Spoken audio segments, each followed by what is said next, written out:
But I did think we did a great job of executing our game plan, which was to attack the rim in transition, attack the rim in half-court offense. Against their zone defenses, we knew that they had success in one of their earlier games at Grand Canyon, and Grand Canyon shot 32 three-point attempts, and so we didn't want to just settle for all outside shots and be able to try to attack, and I thought we did a pretty good job of that. Coming into the game, they were averaging about 25 turnovers a game. The game previous had 3 dozen. It's interesting, you gave up more points in the first half, had more turnovers for. Second half, you allowed less shooting points, but you allowed less turnovers. So it kind of went hand in foot. Now, with this first half performance, what was something you saw in the scouting report that led you to think they would kind of just give it away? What were they doing? The tendencies they had, because you did a good job forcing them to make unforced errors and even forced errors, obviously. Well, I think the big thing is our team defensively is probably not.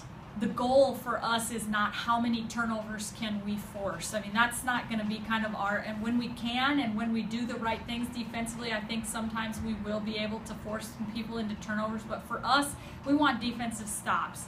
Defensive stops where I thought that, early they came out of the guns and I thought, oh boy, this is going to be a dogfight, and they made a couple quick shots, and then I thought we really locked in and focused in on what our game plan was and tried to play personnel and play their actions the way we wanted to, and when we did that, we did a better job of getting stops.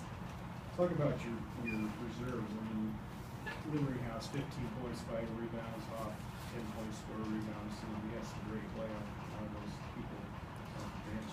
Right, yeah, I mean, we're going to rely on that bench all year long, and up to this point, we're just 5 games in, but at this point, we've had nights where Kelly Stewart came in for 17 points off the bench, and Heidi Hoff has sparked us, Kate has, Bridget's given us really good minutes off the bench. I mean, we've had several kids contributing, and that's going to be a key to our team's success. We don't have huge depth in numbers on our team this year, but we need to keep that depth as far as having some bench coming in and contributing, and up to this point I've been very pleased with the way our bench has come in and been aggressive, and we haven't seen just a huge drop off and sometimes a spark and raise in activity, and that's a good thing. Back and forth early, Amy, but Jayla Jackson hits that big 3 to 16-14. That kind of propelled the Coyotes going forward then?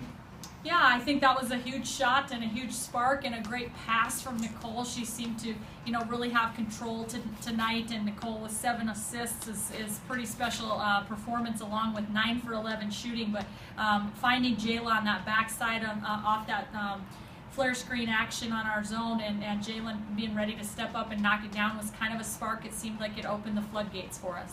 What changed things so fast? It was 14 to 13. They were ahead, and all of a sudden you went on that big run.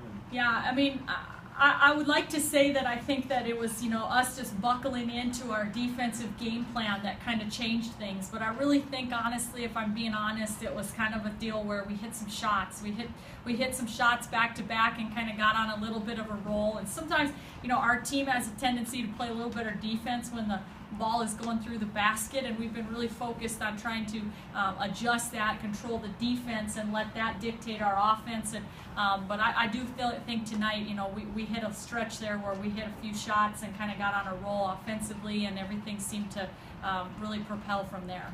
You talk